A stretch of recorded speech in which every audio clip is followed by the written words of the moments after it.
프론티어라는 용어를 들어본 적이 있는가요? Frontier. 프론티어. 뭐 들어보긴 했는데. 많이 들은 프론티어. 많이 들은 게임 용어 아니야? 프론티어는 주로 국가의 경계선 혹은 경계 지역을 뜻하지만 독립 후의 미국에게는 새로운 곳으로 나아가는 관문으로 인식을 했습니다. 그래서 미국 사람들은 어떤 어려움이 있더라도 그것을 극복하고 프론티어를 개척하려고 했습니다. 이런 프론티어 정신이 오늘날 초강대국 미국을 만들었다 해도 과언이 아닙니다. 하지만 빛이 있다면 그림자도 있겠죠? 먼저 화면을 볼까요? 아니 사람 아니에요? 사람이요? 사람 지체를 저 묻고 총 있는 것 들고 있는 시체를. 사람들 앞에 또 시체가 있는 것 같아요. 땅에 묻고 있네. 뭐야? 진짜 뭐 무슨 일이에요? 어떤 상황인 것 같아요? 뭔가 학살 현장 같은데? 미국은 독립 이후에 전쟁과 이 영토의 매입을 통해서 지금의 광활한 땅으로 이제 확장하게 되죠. 그런데 그 과정에서 수많은 인디언을 학살했습니다. 아, 이 사진은 인디언이구나. 1890년 12월 미국인들이 수족이라는 인디안 부족 약 300명을 학살한 당시의 상황을 찍은 사진입니다. 추위로 몸이 굳은 인디안들의 시체가 쌓여 있는 모습이 너무 참혹하죠? 끔찍해요.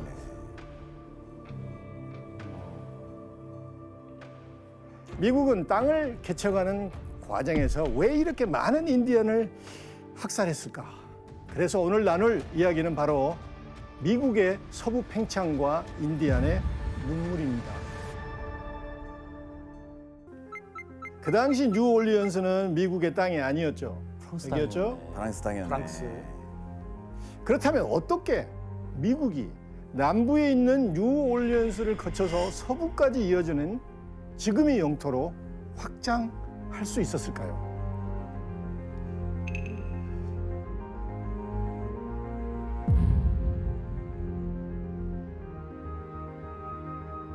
미국이 독립전쟁 이후 1783년에 파리 강화조약으로 독립을 인정받게 되죠. 네.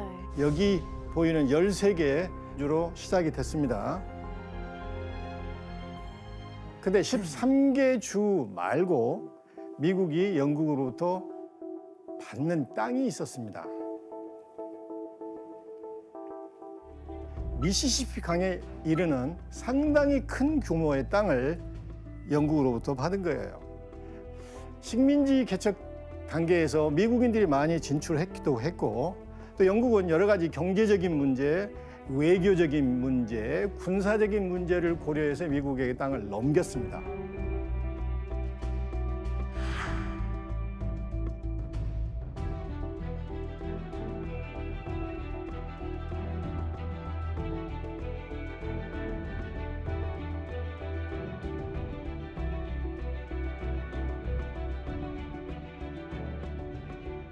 이렇게 미국은 아주 운이 좋게 시작부터 북아메리카의 3분의 1을 차지하게 된 거예요. 그럼 뉴올리언스는 어떻게 미국 땅이 된 거예요? 지금 프랑스로 돼 있는 거 아닌가요? 그렇죠. 이 뉴올리언스를 얻게 되는 과정을 알기 위해서는 당시 미시시피강 유역의 상황을 살펴볼 필요가 있습니다.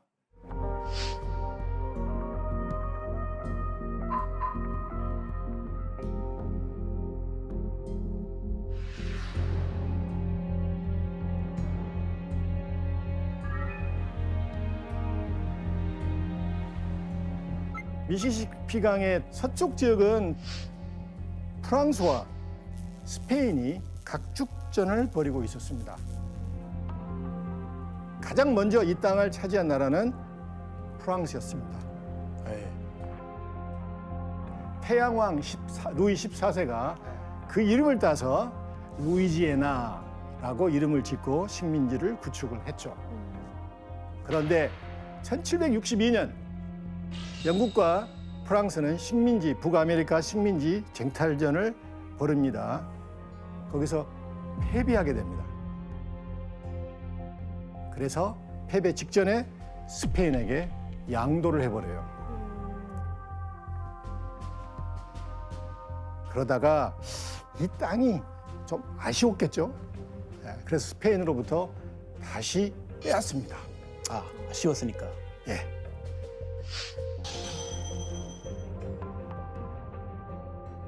그런데 하지만 이제 40년 만에 다시 뉴올리언스에 오게 되니까 프랑스는 사실 낄 자리가 없어요. 예, 사실상 관리는 스페인이 하고 있었습니다. 거기에다가 미국의 상인들이 굉장히 많이 와서 상업에 중요한 역할을 합니다. 근데 미국 상인들과 스페인 관리와의 마찰이 굉장히 빈번하게 됩니다. 그래서 스페인 관리들과 미국 상인들 간의 이 갈등이 점점 고조되어 가고 있을 때 당시 대통령의 3대 대통령 토마스 제퍼슨이 묘안을 찾게 돼요. 독립선언문을 기초했고 네. 그리고 독립에 굉장히 큰 역할을 했던 미국의 건국의 영웅 중에 한 명이었습니다. 건국 아버지. 토마스 제퍼슨 대통령이 내놓은 묘안이 뭐였을까요? 그 땅 그냥 사자. 우리 돈 주고 프랑스한테 땅 삽시다. 답을 제대로 맞췄습니다. 뉴올리언스를 포함한 이 루이지아나 영토를 프랑스로부터 매입해버리자. 그런데 이게 사실은 보통 사람이 볼 때는 타산이 맞지 않죠. 좀 허황하잖아요. 당연히 미국 의회는 반대했어요. 노노노, 대통령 너무 나갔다. 탈헌법적이다. 그런데 의회 반대를 무릅쓰고 제퍼슨은 자기의 생각을 밀어붙입니다. 와, 독심이네. 맞습니다. 반대를 하는데도 밀어붙인 이유가 있는 거예요? 그건 그의 신조 때문입니다. 신조요? 이게 뭐냐면 제퍼슨은 자유의 확장을 믿었는데 이 루이지애나 매입이 자유의 확장의 과정이라고 생각했던 거예요. 당시엔 재산이 없으면 투표권이 없었습니다. 그래서 대통령은 재산이 없어서 투표를 할 수 없는 동부의 가난한 사람들이 루이지애나를 매입하면 땅이 생기죠. 땅이 생기면 재산이 생기기 때문에 투표권을 가질 수 있다는 거예요. 그래서 영토의 확장이라는 것은 곧 자유의 확장이고 자유의 확장은 곧 민주주의 확장이다. 이게 제퍼슨의 기본적인 철학입니다. 좋은 의미로. 그렇죠. 그래서 이 파리에 보냈던 미국 대사가 프랑스와 접촉을 했는데 제퍼슨 대통령에게 뜻밖의 희소식이 들립니다. 선뜻 프랑스가 루이지애나를 팔겠다고 나오는 거예요. 오, 먼저. 자, 인수 조건이 어땠을까요? 규현 씨가 한번 읽어볼래요? 미국은 프랑스에 1,500만 달러를 지불한다. 뉴올리언스에서 프랑스인에게 통상의 특권을 허용한다. 루이지애나 주민들은 미국에 편입시켜서 다른 미국인과 동등하게 대우한다. 1,500만 달러. 엄청 지금 착한 시가로 얼마일까요? 현재 시가로 그 당시에 현재 시가로 3억 2,300만 달러. 우리 돈으로 약 3,900억 원의 루이지애나를 산 것입니다. 우리나라 땅의 20배가 되는 어마어마한 이 루이지애나 영토를 1,500만 달러에 샀으니 미국은 횡재하는 거나 다름없었죠. 와. 그렇죠? 그렇게 선뜻 판 이유가 따로 있는 거예요? 터치곤란이었겠지 뭔가. 그렇다면은 이 어마어마한 땅을 헐값에 팔아버린 사람이 누구였을까요? 사진으로 확인을 해보겠습니다. 나폴레옹. 아, 예. 프랑스는 당시에 대내외적으로 골치 아픈 일이 많았습니다. 먼저 유럽의 패권을 놓고 영국과 세계적인 전쟁이 막 시작된 상태였습니다. 그리고 이 IT에서 반란이 일어났는데 이걸 진압하는 게 만만치 않았습니다.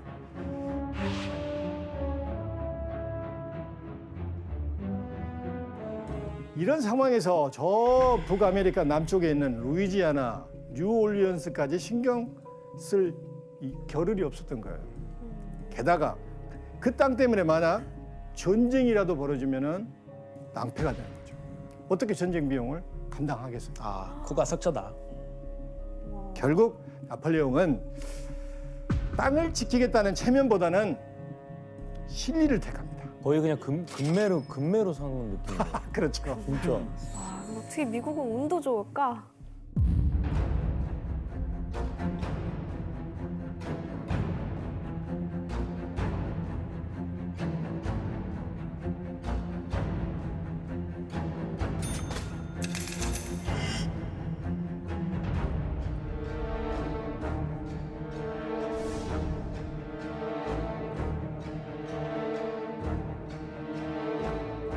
그래서 미국은 뉴올리언스가 포함된 루이지아나의 어마어마한 땅을 전쟁 한번 치르지 않고 손쉽게 매입을 하게 됩니다. 진짜 크다. 갖고 있던 만큼을 얻었네요 지금. 그러니까. 루이지아나 매입으로 땅을 넓혔으니 다음에 할 일은 뭘까요? 미국인들의 땅을 개척하고 살아갈 수 있도록 그 땅을 관리해야 되잖아요. 네. 쉽지 않겠네. 그런데 여기에 쉽지 않습니다. 문제가 있습니다. 이미 오랫동안 거기에는 누가 있었을까요? 원주민 인디안들이 있었습니다. 1800년도 초에 북아메리카에는 약 600개의 인디안 부족이 있었다고 합니다. 대표적인 그 인디안 부족을 사진으로 한번 확인해 볼까요? 네.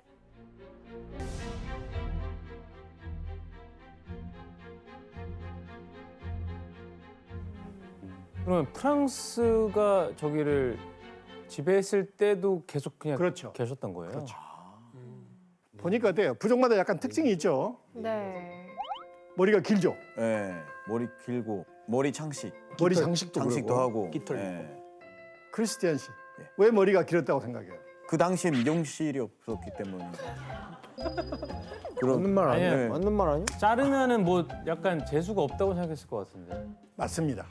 머리카락은 영혼을 상징합니다. 그래서 영혼이 성장하는 것처럼 영혼의 성장에 대한 신체적인 증표로 생각했죠. 여기에서 힘이 나온다고 했습니다. 아. 그리고 깃털 보이죠? 네. 깃털은 주로 명예, 권력, 지혜, 힘 이런 걸 상징합니다. 그래서 추장, 부추장, 특별한 천사 할수 있었고. 이런 사람들만 머리에 깃털을 꽂을 수 있었습니다.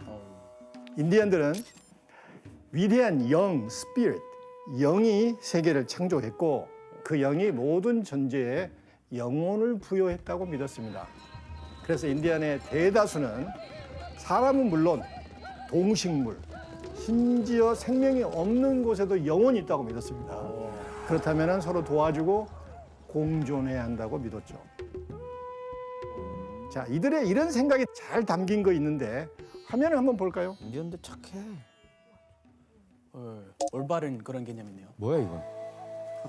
사람들이 그의 말을 두려워. 외로운 늑대. 이게 뭘까? 바보게.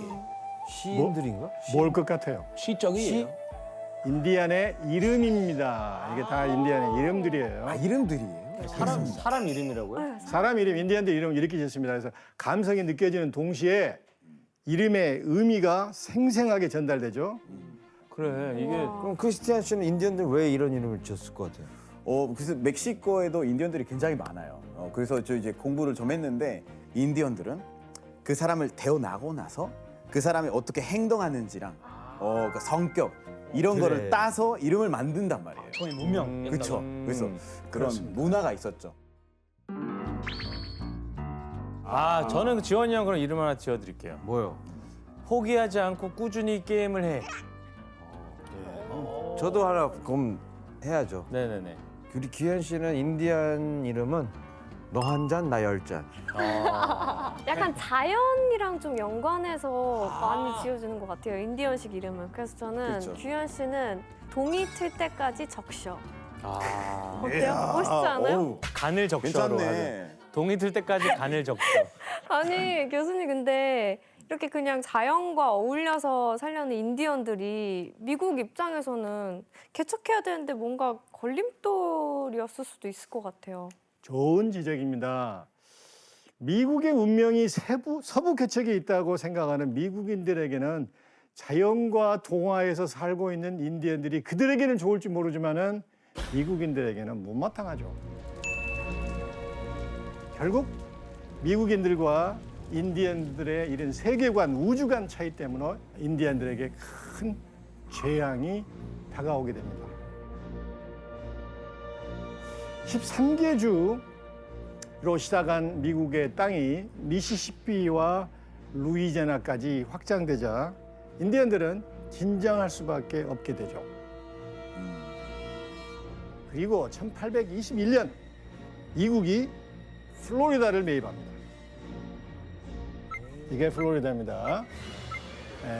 그러면서 긴장감이 더 커지게 됩니다.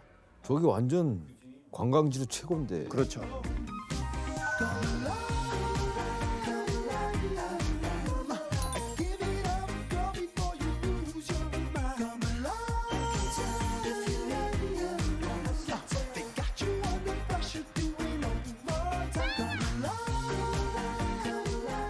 여기는 대서양과 서인도제도와 남아메리카로 이어지는 바닷길이 있고 땅이 굉장히 비옥합니다. 그야말로 알짜배기 땅이었습니다. 근데 미국인들에게 이 땅이 중요한 이유가 또 하나 있어서 그 당시에 자, 그 위쪽에는 조지아, 사우스, 노스캐롤라이나가 있잖아요. 노예주였습니다. 그런데 노예들이 자꾸 그쪽으로 도망을 가요. 당시 스페인령이었는데 자꾸 플로리다로 도망을 쳤기 때문에 이 땅을 확보해야만 노예를 잡을 수가 있죠. 그 도망갈 곳이 없게.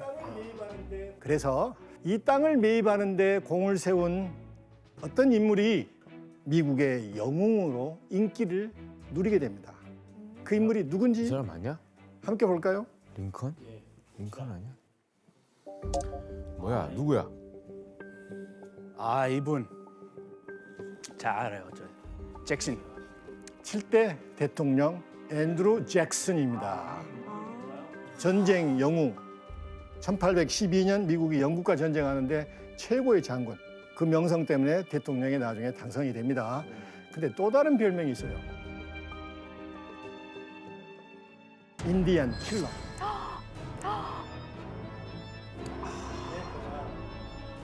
사실 이 잭슨은 대통령이 되기 전에도 인디언들은 미국이 정해준 보호구역으로 이동하는 것이 인디언과 미국인들에게 모두 바람직하다고 주장을 합니다. 인디언들이 보호구역에서 살면 미국인들과 정부의 간섭 없이 자유롭게 살 수 있겠잖아요. 이런 논리인데 궁극적이는 뭐겠어요? 쫓아내는 거지. 네, 맞습니다. 미국의 개척에 방해가 되니까 쫓아내려고 하는 계략이죠. 이런 미국 인디언들을 쫓아내려고 생각했던 잭슨에게 굉장히 중요한 또 희소식이 들려옵니다. 여기서 이제 고대하던 정식 문제가 나옵니다. 수백 년간 조지아에 살던 체로키족은 갑자기 강제 이주를 당하게 되는데요. 이들이 쫓겨난 이유는 무엇일까요? 체로키족. 힌트는 갑자기. 갑자기죠. 근데 조지아가 어디예요? 플로리다 바로 위쪽입니다. 거기에서 뭐가 나느냐 이게 힌트예요. 다 힌트를 줘버렸네요. 정답. 자, 순서대로 혜성 씨입니다. 아, 혜성 씨, 거기서 금을 발견. 혜성 씨 정답. 금을 발견. 혜성 씨 정답. 잠깐만요. 아닌데. 비슷한데. 비슷한데. 비슷한데 금을 가지고 화폐로 바꿀지 어쩔지 아무도 모르잖아요. 그래서 금이라는 단어가 나와야 됩니다. 자, 당시 이곳은 수백 년 동안 체로키족이 살았는데 체로키족은 미국인들의 문명을 받아들여서 학교를 짓고 공장을 짓습니다. 굉장히 평화롭게 살았던 사람이에요. 하지만 1829년 달로네가라는 이 조지아 북쪽에서 금이 발견됐고 인디언들을 쫓아낼 구실을 갖게 됩니다. 아니 그럼 캐면 되지 왜 인디안 왜 쫓아요? 인디안 땅이잖아요. 그래서 인디안들이 불편하니까 인디안을 이주시켜야 됩니다. 이들을 쫓아낼 수 있는 최고의 명분이 생긴 거예요.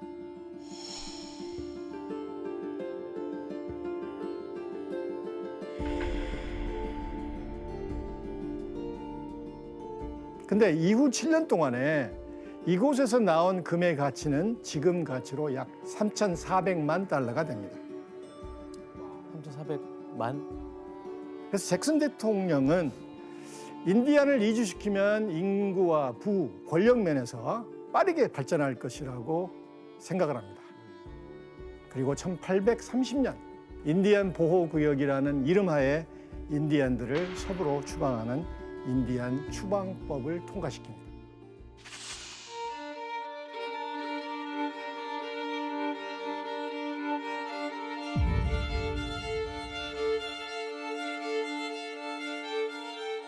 이 법을 앞세워서 조지아주의 체로키족은 내슈빌, 스프링필드를 거쳐서 그동안 가보지 못했던 오클라호마의 인디안 보호구역으로 이주하게 됩니다. 당시 체로키족이 걸어서 이동한 거리는 약 1,300km로 추정됩니다. 뒤를 이어서 세미놀족과 치카소족 등 다른 부족들 역시 강제 이주를 하는데 이들의 행로는 10년이나 계속됐습니다. 저렇게 먼 길을 간다고요? 가는 거를 뭐 지원도 안 해, 뭐 돈을 주거나 뭐 안 했을 그런 거 게 아니에요? 없죠. 저 그냥 그냥 가라고? 생으로 걸어가요? 말 타고 가는 말도 안 거죠. 돼. 말 연방 군인들이 그 고통스러운 장면을 표현한 그림이 하나 있습니다. 한번 그림을 볼까요?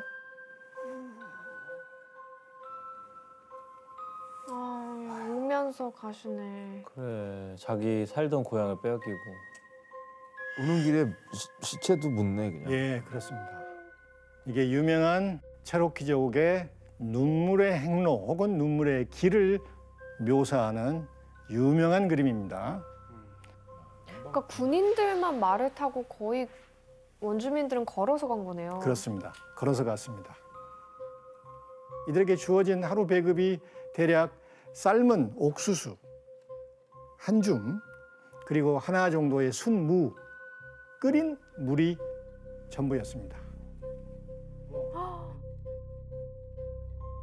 이처럼 고단한 행로와 배고픔이 3에서 4개월 정도 이어집니다. 당시의 참상을 드러낸 글이 있는데 규현 씨가 한번 읽어줄래요? 나는 하룻밤 사이에 22명이 치료도 받지 못하고 폐렴으로 감기로 혹은 담요도 없이 얼어 죽는 것을 보았다. 서부를 향해 계속되었던 그 길고 고통스럽던 여정은 스모키 산맥 언덕에서부터 오클라호마에 설치한 서부의 인디언 지역에 이르기까지 4,000개의 말 없는 무덤을 남기고 1839년 3월 26일에 끝났다.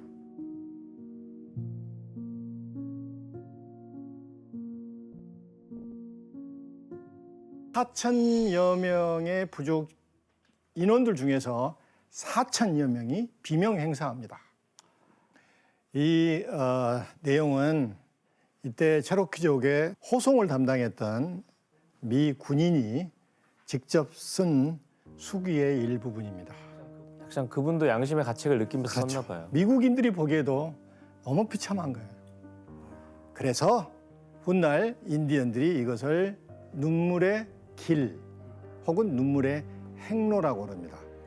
Trail of Tears. Trail of Tears. 말 그대로 Trail of Tears. 서부로 이주한 체로키족을 포함한 수많은 인디언 부족들은 어떻게 됐어요? 안타깝게도 눈물의 길 이후로도 체로키족은 정착하지 못하고 수차례 살던 땅을 떠나야 했습니다. 또다시.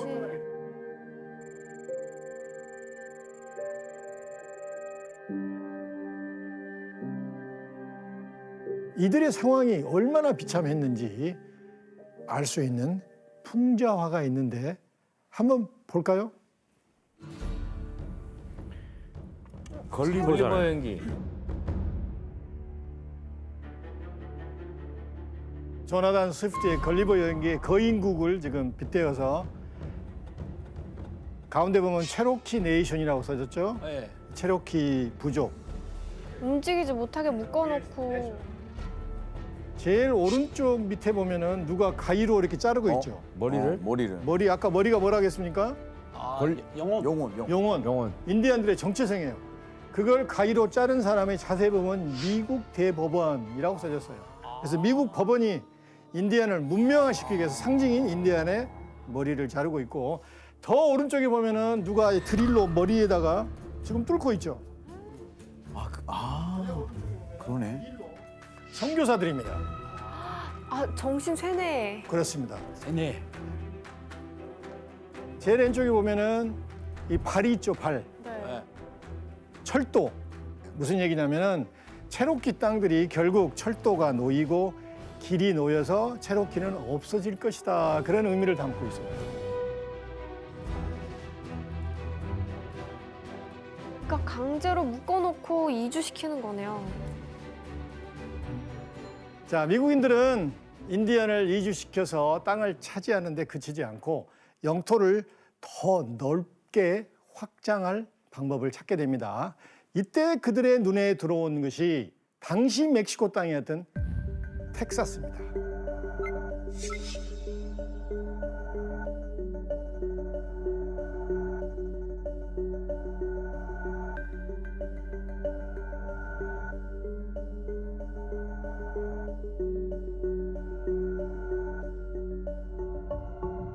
당시 미국과 멕시코의 국경은 지금과 달랐습니다. 지도를 통해 확인해 볼까요? 현재 미국의 영토인 텍사스를 비롯해 캘리포니아에 이르는 이 광활한 지역은 원래 멕시코 땅이었습니다. 하나였지. 스페인이 1821년에 멕시코의 독립을 허용합니다. 근데 사람들이 많이 있었을까요? 없었을까요? 없었어요. 사실 불모지였습니다. 멕시코 정부는 이걸 활성화시키는 가장 좋은 방법이 뭘까 생각하다가 미국인들을 토지 무상을 이게 줘서 이주시키면 되겠구나. 미국인들이 갔을까요? 안 갔을까요? 조금 갔어요. 많이 갔습니다. 그래서 이게 통할의 멕시코 정부는 실책인 거예요. 짧은 기간에 너무 많은 미국인들이 텍사스 안으로 이주한 거예요. 그건 뭐 아무것도 없잖아. 황무지 아니에요?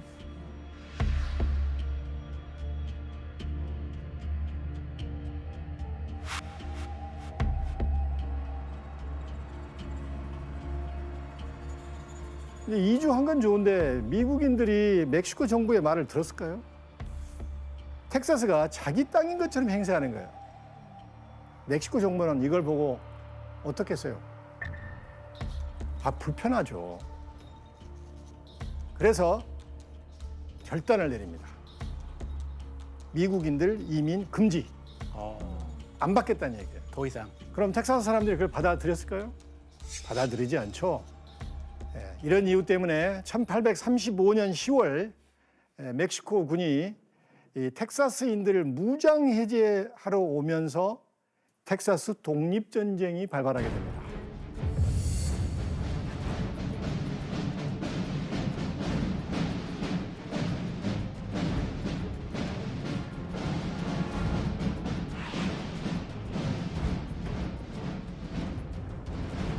전쟁이 시작된 지 한 4개월 정도 되면서 이제 전쟁이 거의 마무리될 즈음에 텍사스 민병대가 멕시코 군의 진입을 막으려고 샌안토니오에 있는 알라모라는 교회에서 이제 결사 항쟁을 하고 있었습니다.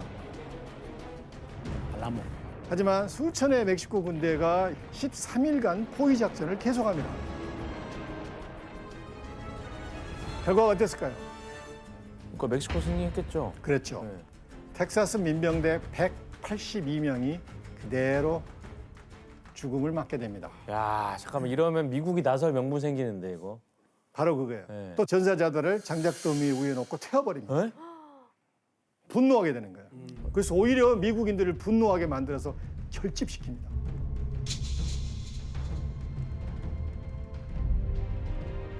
이 산타아나라는 멕시코 대통령이 직접 군대를 이끌고 텍사스인들에게 본때를 보여주려고 진격을 했습니다.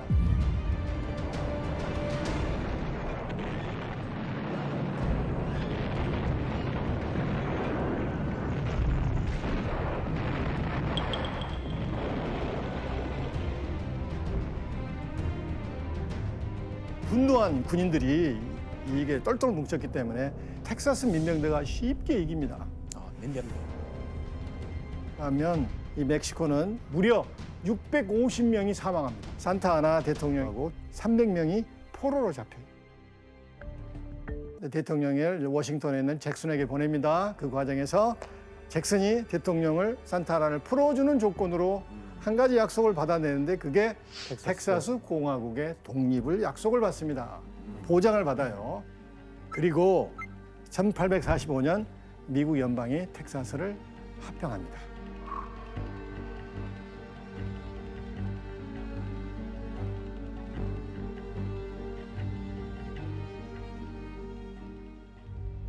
그래서 미국이 확보한 오레건 땅은 꽤 큰 땅이었습니다.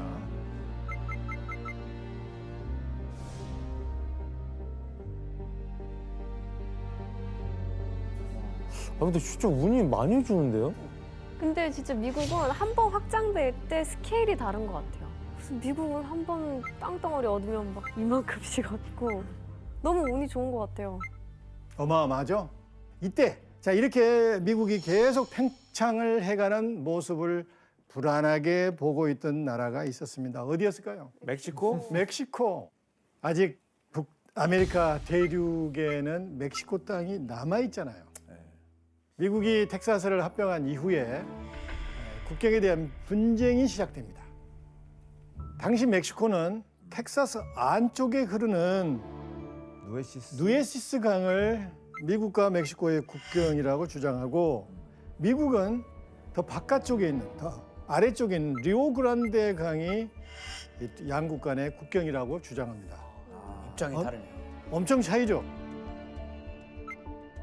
만약에 멕시코 주장이 맞으면은 미국의 땅은 훨씬 줄어들고 리오그란데 땅이 만약에 국경선이 되면 미국의 땅이 앞으로 어마어마하게 클 소지가 많죠.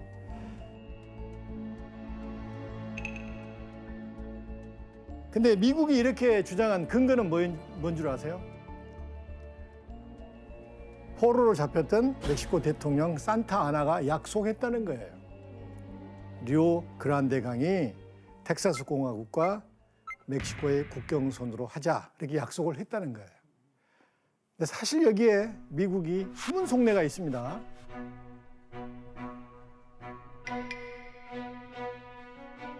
멕시코 땅인 캘리포니아까지 차지하고 싶은 거예요. 그래서 이참에 멕시코 정부에게 2,500만 달러 줄 테니 팔아. 그러시다시 팔겠어요? 안 팔죠. 안 팔죠. 일단 안 팔죠. 그래서 그걸 빌미로 멕시코와 전쟁을 선포합니다.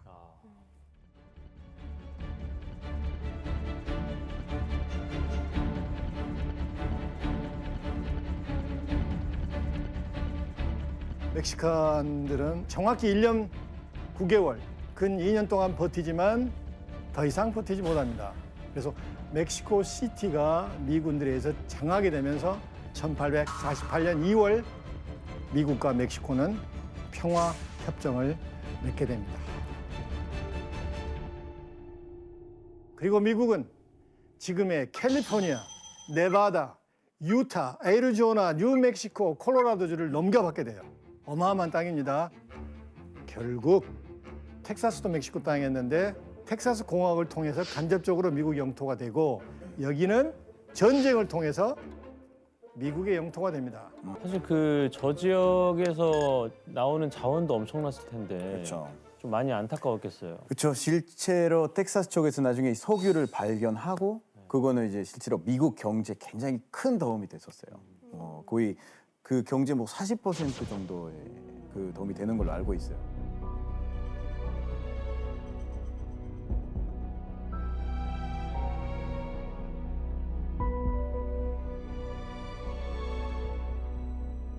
그거는 만약에 멕시코 땅이었을 때 우리가 발견해서 우리가 가졌으면 지금 멕시코의 모습 어땠을까라는 생각도 드네요.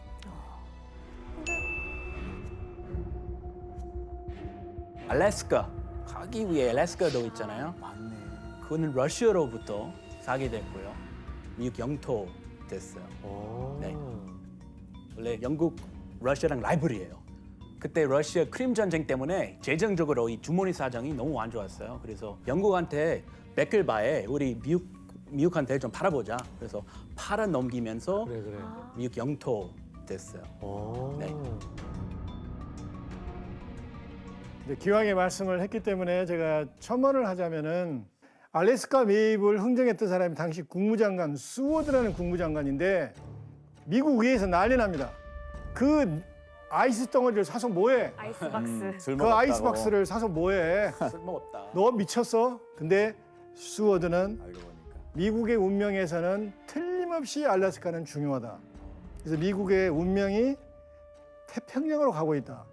기회가 왔을 때 사야 된다. 그래서 땅을 잘 본다. 사실 수워드는 역사학자들이 50년, 100년 이상을 내다봤던 국무장관이었습니다. 그래서 반대했지만 밀어붙인 거예요.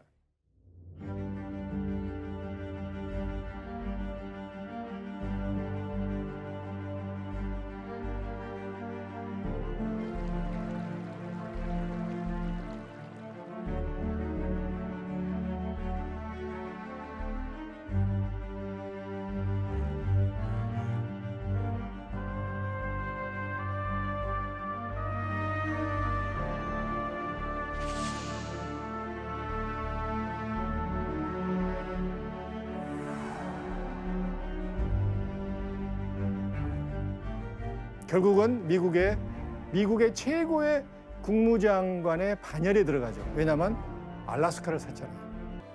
땅을 개척하는 것이 자신들의 사명이라고 믿었습니다. 그 이유를 알기 위해서는 당시 미국인들이 갖고 있었던 사상을 깊이 들여볼 필요가 있습니다. 이런 생각을 나타내는 그림 하나가 있는데 한번 볼까요? 이 그림이 유명한 명백한 운명이라는 그림이에요. 아, 정확히 그 무슨 뜻으로 한 얘기? 이건 1845년에 이 뉴욕의 한 저널리스트가 처음으로 썼던 용어예요. 그래서 미국인은 명백한 운명을 타고 났다. 하나님이 주신 대륙을 온전히 뒤덮어야 된다. 이게 우리의 소명이다. 저 오른쪽에는 대서양, 왼쪽은 태평양, 그리고 로키 산맥 보이죠, 왼쪽에. 그래서 여신이 서부로 이제 이끌고 가죠. 근데 흥미로운 것은 자세히 보면은 이 사람들을 보면은 혼자 가는 사람들이 거의 없습니다. 가족 단위로 그룹으로 갑니다. 그러네. 그렇죠? 이렇게 농기구를 들고 가죠. 무슨 얘기냐면 정복과 정착은 다른 문제입니다. 그동안 대부분의 북아메리카 대륙에서는 영국, 프랑스, 스페인 이런 국가들이 정복은 했지만 정착했다고는 할 수가 없어요.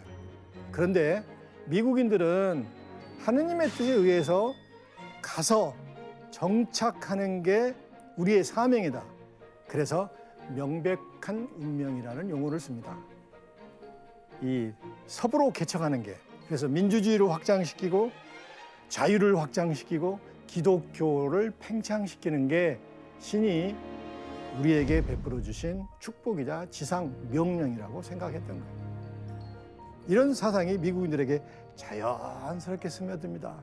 그렇기 때문에 이게 서부 개척뿐만 아니라 미국의 외교 정책에도 아주 중요한 사상적 뿌리입니다. 근데 치열한 영토 확장으로 미국은 광활한 땅을 갖게 됩니다. 하지만 여전히 경제와 산업의 중심은 어디일까요? 동부였죠. 동부죠. 개척한 서부는 법적으로 미국 영토지 빈 땅이나 마찬가지였어요. 이때 이민자가 몰려드는 세계적인 사건이 발생합니다.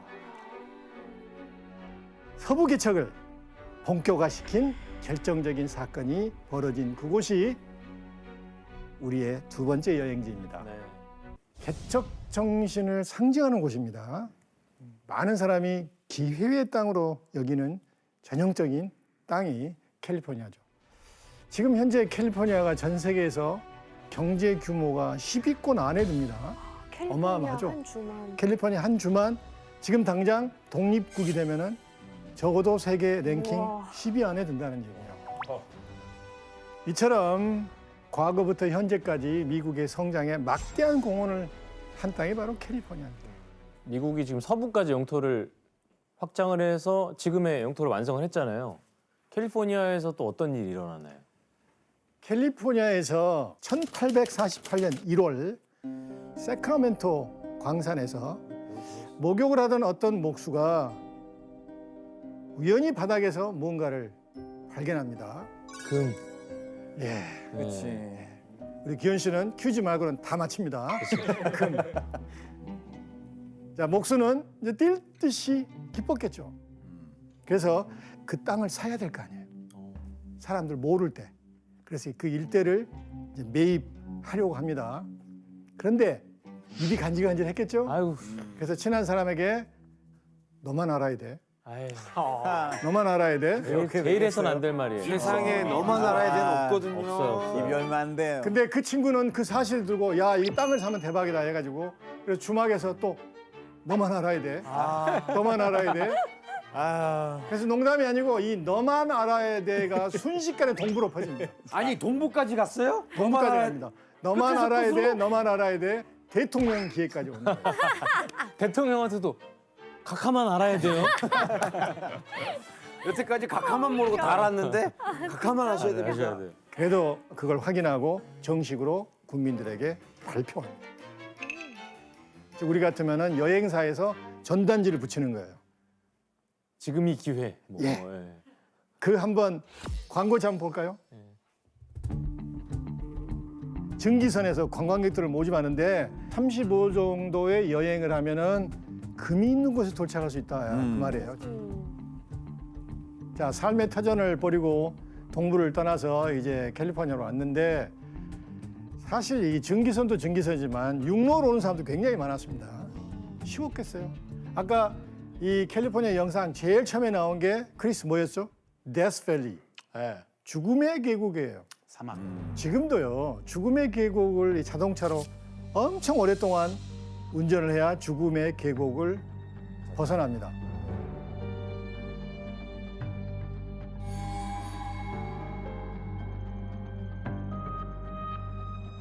미국인들뿐만 아니라 아일랜드 사람, 이탈리아 사람, 심지어 중국에서까지 이민자가 몰려드는 세계적인 사건이 발생합니다.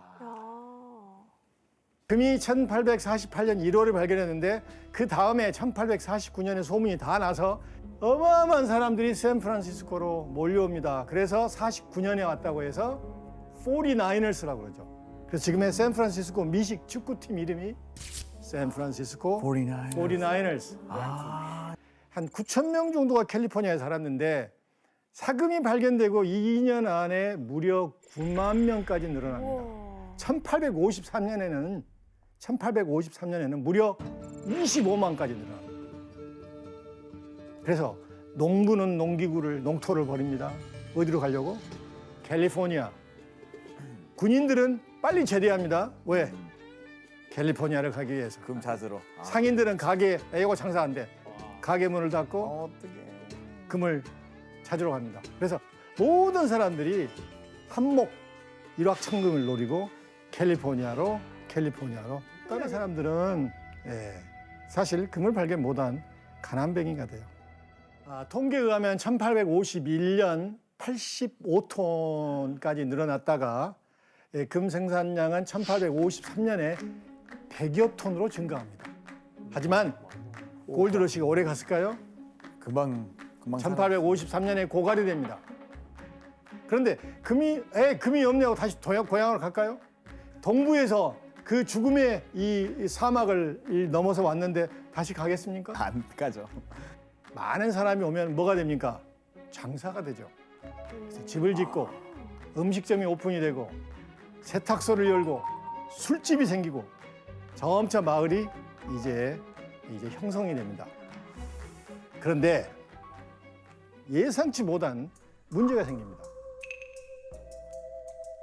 총잡이, 도둑, 갱단 이런 사람들이 같이 몰려온 거예요. 그래서 언제 총소리가 날지, 언제 싸움이 날지 이런 것으로 서부에 있는 사람이 굉장히 불안해합니다.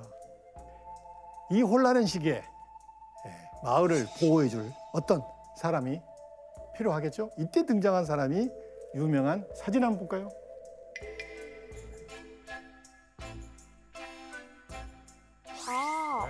보안관? 셰리프, 보안관.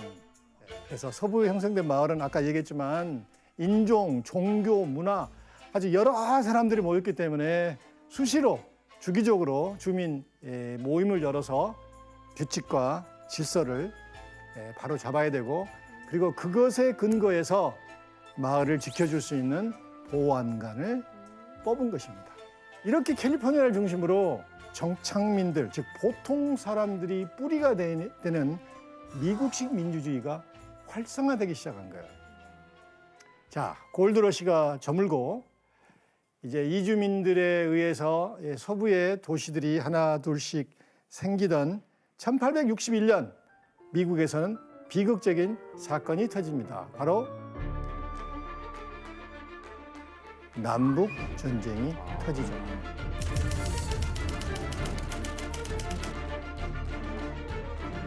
혼란스러웠던 북과 남의 이런 남북 전쟁 기간에 서부는 어땠을까요?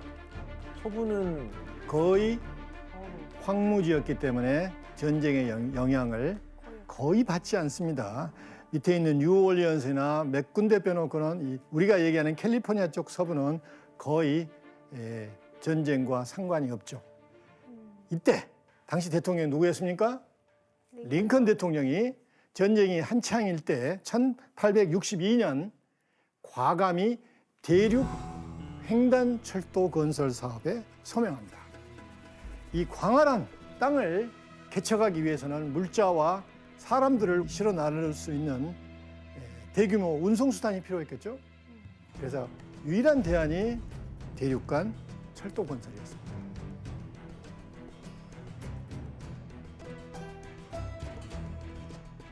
그리고 1869년 오마에서 유타에 있는 프로몬토리 포인트 그리고 결국 세크라멘토까지 미국을 동서로 잇는 대륙 횡단 철도가 완성이 됩니다.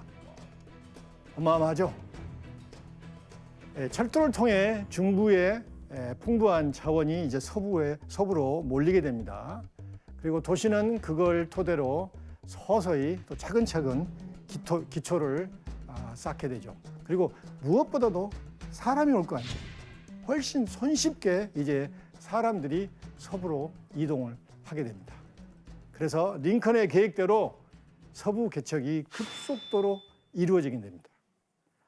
그래서 미국에서는 대륙 횡단 철도를 미국 대륙의 대동맥이라고 얘기합니다. 왜 그런지 아시겠죠? 자, 그런데 지금의 미국이 되는 굉장히 중요한 산업화가 시작이 됩니다. 그런데 부작용도 많았겠죠. 급속한 도시화, 그리고 물질 만능주의, 그리고 이민 인구의 급격한 증가, 그에 따른 문화적인 충돌. 그래서 미국인들은 불안해하기 시작합니다. 자연스럽게 그 과거의 그 자유스러운 그 기억을 생각하게 되는 거예요. 그래서 미국인들은 카우보이를 황야의 자유인으로 영웅화시킵니다. 그래서 대리 만족을 한 거예요. 다 이미지 메이킹. 이게 이미지 메이킹. 또 대통령 선거 때마다 후보들이 어김없이 쓰는 게 뭐예요? 카우보이 모자예요. 내가 진정한 황야의 카우보이의 후손이다. 내가 어렵더라도 거친 황야에서 우리나라를 잘 이끌어 가겠다.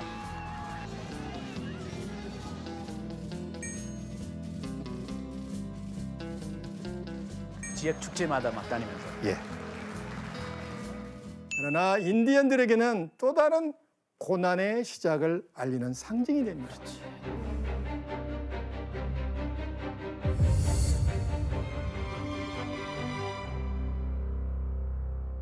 자, 아까 인디언들은 잭슨 대통령 시절에 체로키, 세미널, 촉타 이런 5개 부족이 보호구역으로 이 오클라호마로 강제로 이주당했잖아요. 거기 가면 간섭 안 할게, 빵 뺏지 않을게 약속을 했기 때문에 안심하고 갔습니다.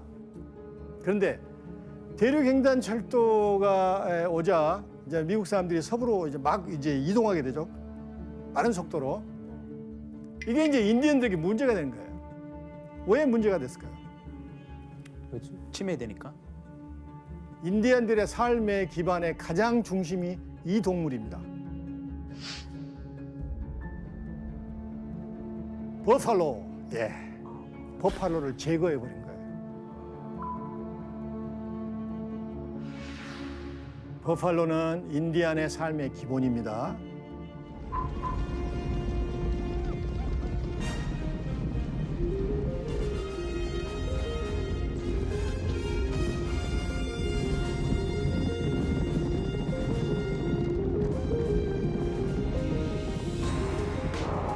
버팔로가 없어지면 인디안도 살기 어려워요.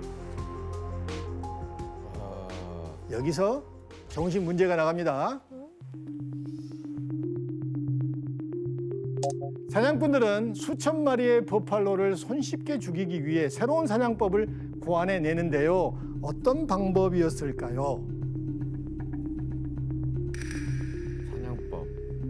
대부분 총으로 죽였는데. 크리스 씨. 버플로 힘은 세지만 헤엄칠도 몰라요. 그래서 다 몰아서 강이나 뭐 민물, 호수나 이런 데 빠지게 했어요. 퀴즈가 어려웠나 봐요. 크리스 씨 오답입니다. 예, 한번 찍어봤어요. 예. 모르겠네. 힌트를 드릴까요? 네. 대륙 횡단 철도잖아요. 네. 철도를 지으려면 뭘 깔아야 되잖아요. 철로. 솔. 버팔로가 때를 지어서 오잖아요. 그럼 어떻게 죽여야 돼요? 기차로요? 설마. 기차로? 설마. 당연히 총으로나 예, 화살로. 바로 답이 거의 나왔습니다. 정답. 크리스 씨, 미국은 총이죠. 총. 총 네. 총으로 죽였습니다. 어떻게 죽여요? 잔인하게. 크리스찬 씨, 기차를 타면서. 알았다. 정답입니다. 아 기차에서 쏜다고요? 기차를 타고 가면서 버팔로를 사냥하는 사람들을 총칭해서 버팔로 밀이라고 그래요.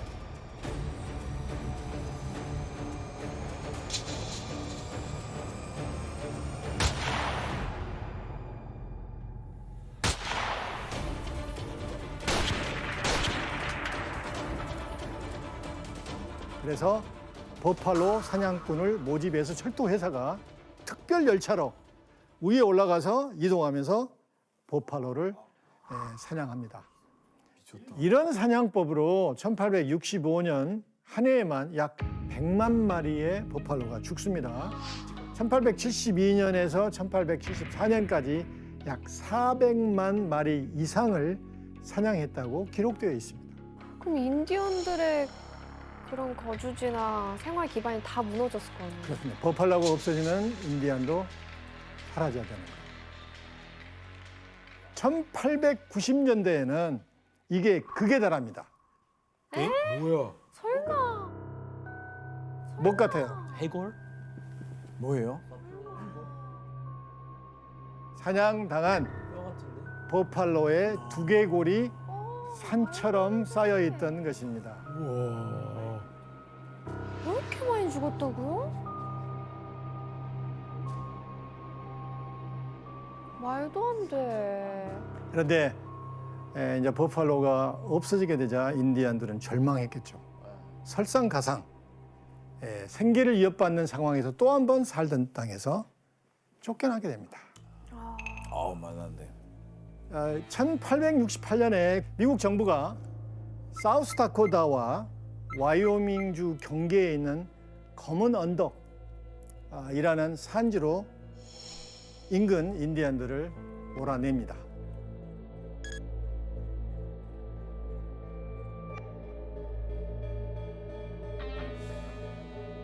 그런데 채 6년도 되지 않아 인디안들은 또 위기를 맞게 됩니다. 또 쫓아요? 1874년 검은 언덕에 황금이 묻혀 있다는 소문이 돌기 시작합니다. 안 이놈의 돼. 황금이 문제입니다. 안 돼, 안 돼. 자, 소문을 듣고 총잡이들, 노다지꾼들, 어마어마한 사람들이 이제 몰려와서 인디안 땅을 무단으로 침입해서 마음대로 휩쓸고 다닙니다. 인디언들이 가만히 있었겠어요? 아니 그럼 이래서 약속을 한 건데. 그렇죠. 그리고 미국 연방 정부에 강력히 항의합니다. 그래서 미국 연방 정부는 애매한 상황에서 이제 인디언들과 광산권을 놓고 협상에 들어가요. 인디언이 받아주겠어요? 협상을 받아들이지 않습니다. 협상이 결렬됩니다. 미국 정부는 강경하게 나갑니다. 그래서 군대를 보내서 검은 언덕에 있던 수족 마을을 공격합니다.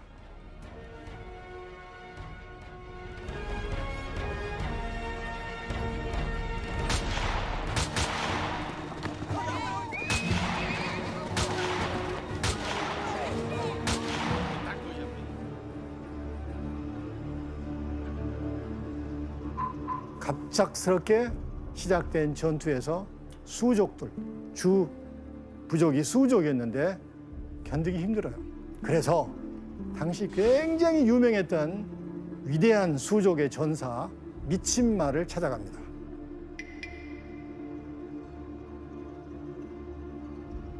미친말은 수족의 한 지파인 라코다 이 부족의 추장이었습니다.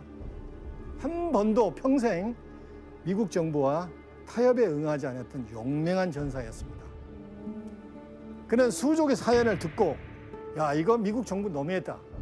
조약을 휴지 조각처럼 만든 이 미국 애들은 용서할 수 없다.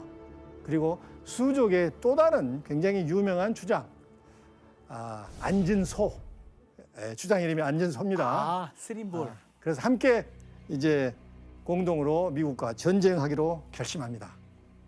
여기에 대적하는 미국의 사령관이 지휘자가 또 미국 내에서는 꽤 유명한 조지 암스트롱 커스터입니다. 남북전쟁의 사령관까지 지냈던 조지 커스터가 이제 미군 기병대를 지휘하는 이제 중령이었습니다. 그래서 인디언의 전사 미친말과 미국의 영웅 커스터 중령의 대결이 시작됩니다. 자, 커스터 중령은 자기 부대를 이끌고 검은 언덕에 파병을 합니다. 자, 미친말은 어떻게 준비했을까요? 이 백인 군인들을 막기 위해서 준비를 하는데 약 한 2,000명 정도. 그리고 결국 전설적인 전투가 시작됩니다.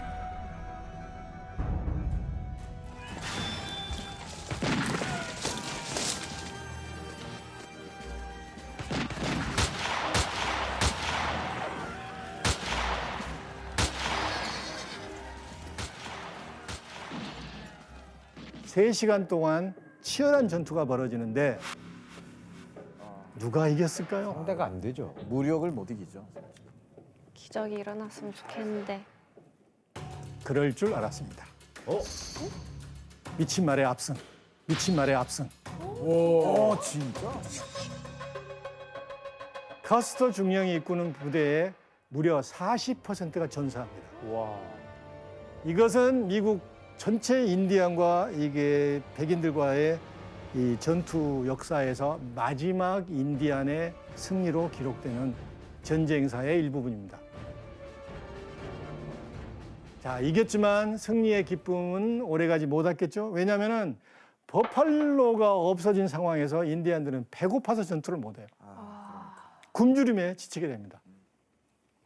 한 부족 한 부족 항복을 할 수밖에 없습니다. 미친 말도 결국 동료들과 항복을 합니다.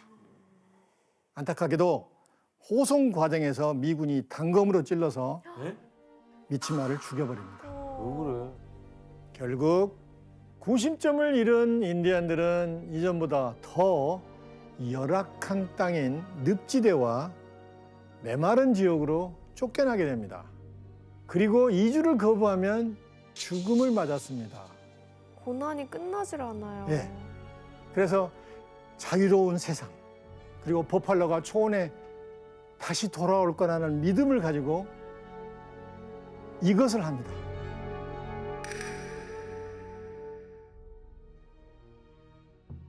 유령춤, 고스트 댄스 들어봤죠? 네. 유령 춤을 추게 됩니다. 너무 어렵기 때문에 이걸 달래기 위해서 이렇게 추는 거예요. 즐거워서 추는 게 아니에요. 슬픈 춤. 그래서 슬픈 춤이죠. 신앙 의식처럼 이 수족과 그 이 일부의 평원의 인디언들에게 급속도로 확산이 됩니다. 현실이 너무 고통스러우니까 생긴 춤이네요. 신나야 되는데 너무 슬퍼서 그걸 표출하기 위한 방법이 없습니다. 네. 그런데 미국 정부는 그렇게 생각하지 않습니다. 미국 정부는 이 유령춤이 미국의 개척민을 두렵게 하는 악마의 춤이라고 규정합니다. 와, 그리고 국가에 대한 불복종이라고 단정하고 금지를 하는 거예요. 아니 춤도 못 추게 해요? 춤도 못 춤은 추면 추게 해주지. 뭔 말이 되는 소리예요. 춤 정도는 어쩔 수 없이 인디안들은 춤을 포기하죠. 그런데 이 와중에서도 춤을 포기하지 않고 계속 췄던 인디안들이 있었습니다. 그러면 미국 정부는 어떻게 생각했을까요? 어떻게 대항했을까요? 반항아들이라고 생각하겠죠. 그렇습니다. 소요의 주동자로 블랙리스트를 만들어서 추적해서 체포를 합니다. 그 중에 한 명이 유명한 인디안의 주장인 큰발 주장입니다. 큰발 주장을 체포하라고 명령을 합니다. 얼마 지나지 않아 미군들이 체포를 합니다. 근데 그 과정에서 검은 일이라는 젊은 전사가 총을 안 뺏기려고 그래요.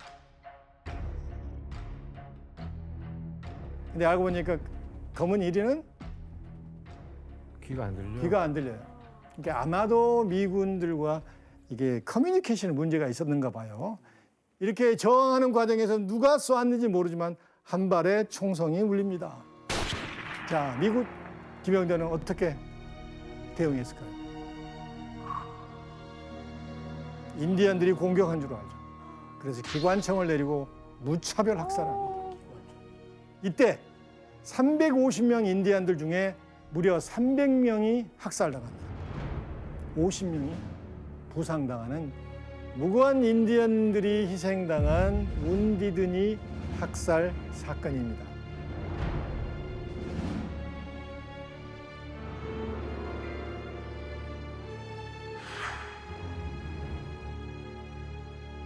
미군들은 시체뿐만 아니라 총상을 당한 또 혹은 부상당한 사람을 방치하고 떠나버립니다.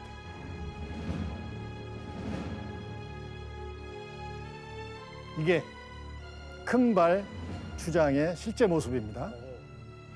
총상을 입었는데 추위에 견디지 못하고 그대로 얼어서 죽어 있는 모습입니다. 진짜요?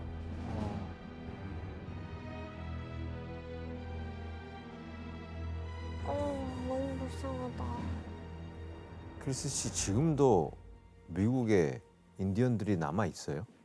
네, 그 보호구역들이 미국의 곳곳에 있어요. 그 인디언 레저베이션이라고 제가 그 300개 넘는 걸로 알고 있는데 그 영토가 미국 정부 밑에 있는 영토가 아니고 아예 따로 자기만의 나라, 조그만 나라이라고 생각하시면 돼요. 그래서 기관 따로 통제하는 기관도 있고 거기 뭐 원주민들이 카지노장 살 수 있게 그런 권리 줬고 문제도 많아요. 근데 막 인프라 되게 연약하고 뭐 형편 안 좋은 곳들이 많으니까 뭐 마약 중독, 뭐 술 중독, 음주운전.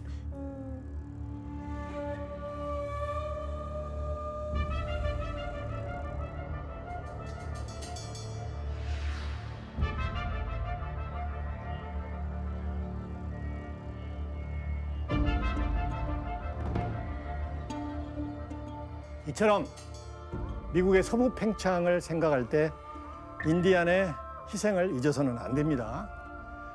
인디안의 희생으로 서부가 팽창했고 미국의 영광을 가져다 주었습니다.